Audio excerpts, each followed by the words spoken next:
I spoke at the top of the show about Vladimir Putin and the humiliating withdrawal of Russian troops out of Kherson. The world continues to stump up for Ukraine. America announcing an extra $400 million in funding this week. President Zelensky has also given Anthony Albanese a wish list as well. But where to from here? How does it all end? General David Petraeus ran America's war against terrorism, commanding the country's forces in both Iraq and Afghanistan. He was also the head of the CIA. He's now following the war in Europe extremely closely. In fact, his updates on LinkedIn are a must for anyone who's interested. His experience and insights are second to none, and he joins me now. General Petraeus, thank you so much for your time. Putin, is there any way he can end this disaster and survive? Well, I'm sure that's the big question that he's asking himself. Now, I think he still looks in the mirror, though, and sees not someone who made a horrifically bad decision for his country and for himself, but rather someone who is a strong, determined, visionary leader who leads a people who have outsuffered Napoleon's armies and outsuffered the Nazis, and they think that they're going to outsuffer the Europeans, the Ukrainians, the Americans, and others. Neither side, I don't think at this point, is at all inclined to negotiate. Each side thinks that it is going to prevail over time.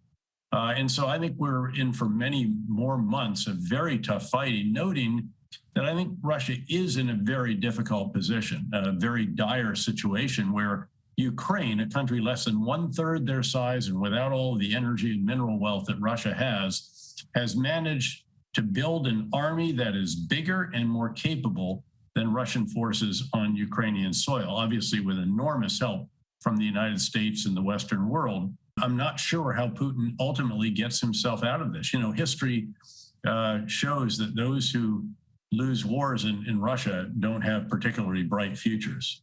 It's a very good point you make, and you'd know this better than anyone. He's also taken on a country and an army that is fighting for something they actually believe in, fighting for their families, for their homes, for their survival.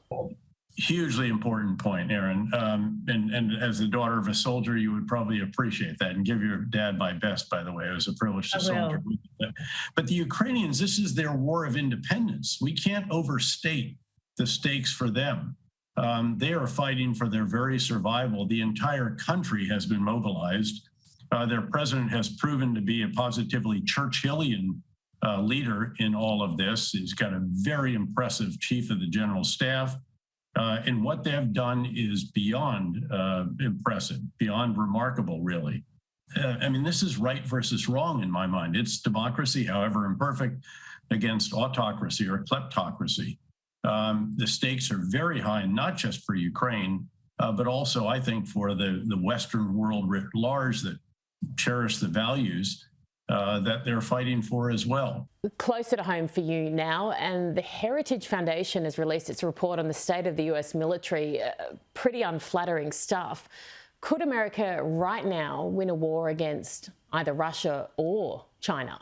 Well, first of all, I think that you have to, I think, accept that a war against another great power is a war that neither side can completely win. You know, the potential here is so devastatingly bad that I have to fall back and say what we're all about is deterring conflict, particularly, of course, with a nuclear-armed superpower or great power.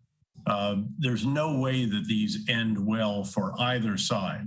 Certainly, we have extraordinary capabilities. I think we could prevail, achieve our objectives, if you will, but the cost to all involved would be so substantial. And what we have to do is ensure that we demonstrate very clearly that the two elements of deterrence that are so important are very, very strong. And by that, I'm referring to the potential adversary's perception of our capabilities on the one hand and our willingness to employ them on the other. And there can never be any doubt in the mind of the adversary about those two elements.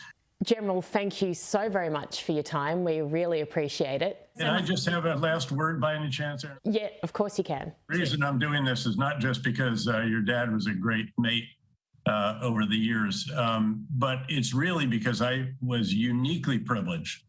I think possibly the only American military commander to command Australians in 2 different wars, and then to work with them in other missions, and then subsequently to partner with your great intelligence services as well. You know, we just celebrated, I think it was 100 years of mateship or something like that here in the United States.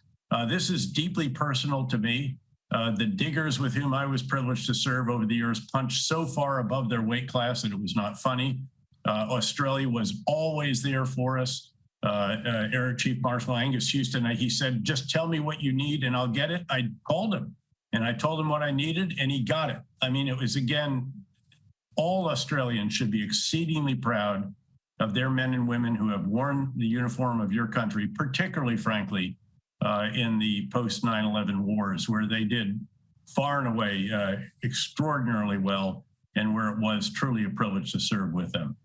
Well, you'll hear no argument from me on that. Beautifully said, and I'm sure it will mean a lot to all of the veterans and those currently serving, watching right now. Thank you so much, sir. The privilege is mine. Thanks. He's an impressive man, isn't he?